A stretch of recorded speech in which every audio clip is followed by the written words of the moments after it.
নমস্কাৰ ষ্টুডিঅ'ত মই কন্দৰ্প গগৈ দিনটোৰ বহুকেইটা গুৰুত্বপূৰ্ণ বাতৰি সামৰি লৈ আহিছোঁ আমাৰ বিশেষ বুলেটিন। অসমত উপস্থিত মল্লিকাৰ্জুন খৰ্গে বৰপেটা কয়াকুছিত কংগ্ৰেছৰ বৰপেটা লোকসভা সমষ্টিৰ প্ৰাৰ্থী দীপ ভূঞা আৰু কোকৰাঝাৰ লোকসভা সমষ্টিৰ প্ৰাৰ্থী গৰ্জন মুছাহাৰীৰ হৈ নিৰ্বাচনী প্ৰচাৰ চলালে নিখিল ভাৰত কংগ্ৰেছ কমিটিৰ সভাপতিগৰাকীয়ে। শোণিতপুৰৰ ধীৰাজুলিত বন্যহস্তীৰ আক্ৰমণত 3 জনৰ মৃত্যু। বন্যহস্তীৰ আক্ৰমণত মৃত্যু হোৱা 3 জন লোকৰ ভিতৰত 2 জন বনকৰ্মীৰ লোক।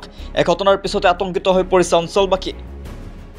এমাৰিবাৰী ৰেঞ্জ আৰু চাৰিদুৱাৰ ৰেঞ্জৰ পৰা অতিৰিক্ত বনকৰ্মী ঘটনাস্থলীলৈ প্ৰেৰণ। বনৰক্ষী কুলেশ্বৰ বড়ো, বীৰেন ৰাভা আৰু এজন স্থানীয় লোকৰ মৃত্যু।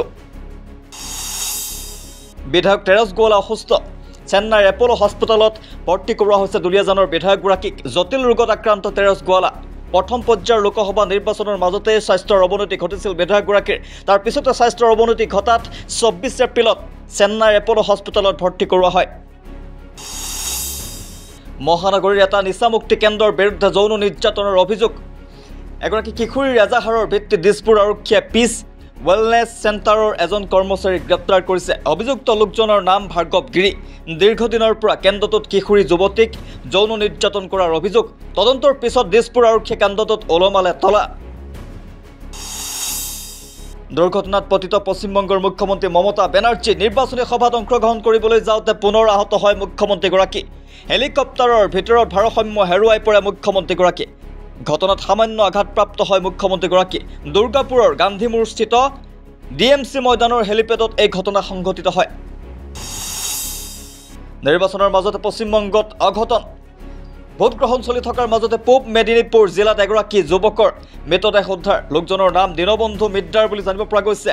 পাণ ৰখা এটা গোদামত লোকজনৰ মৃতদেহ উদ্ধাৰ। এই ঘটনাক পৰিকল্পিত হত্যাকাণ্ডৰ আখ্যা দিছে একাংশই। জম্মু কাশ্মীৰত সেনা সন্ত্ৰাসবাদীৰ সংঘৰ্ষত নিহত 2 সন্ত্ৰাসবাদী। বৰমুল্লা জিলাৰ চপৰৰ নাওপৰা অঞ্চলত এই ঘটনা। সেনাই সন্ত্ৰাসবাদীৰ পৰা জব্দ কৰিছে বৃহৎ পৰিমাণৰ অস্ত্ৰ-শস্ত্ৰ, গোলা বাৰুদ। বনজুইৰ কবলত নাইনিতাল। উত্তৰাখণ্ডৰ নাইনিতালত ভয়ংকৰ বনজুই। উচ্চ ন্যায়ালয়ৰ কলনীৰ লগতে বহু অঞ্চল ছানি ধৰিছে বনজুয়ে। ঘটনাৰ পিছতে পুষ্কৰ সিং ধামিয়ে আহ্বান কৰিছে জৰুৰীকালীন বৈঠক। অগ্নিনিৰ্বাপক বাহিনী আৰু সেনাবাহিনীয়ে অব্যাহত ৰাখিছে উদ্ধাৰ অভিযান। ছলমান খানৰ বাসগৃহত গুলীচালনাৰ ঘটনা সন্দৰ্ভত আনমোল বৈষ্ণৱক লুকআউট চাৰ্কুলাৰ জাৰি। ঘটনাৰ তদন্তকাৰী আৰক্ষীয়ে জাৰি কৰিছে LOC।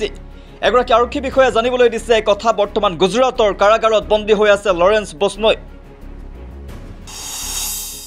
লোহিত সাগৰত ৰাছিয়ান জাহাজত আক্ৰমণ হুথি বিদ্ৰোহীৰ।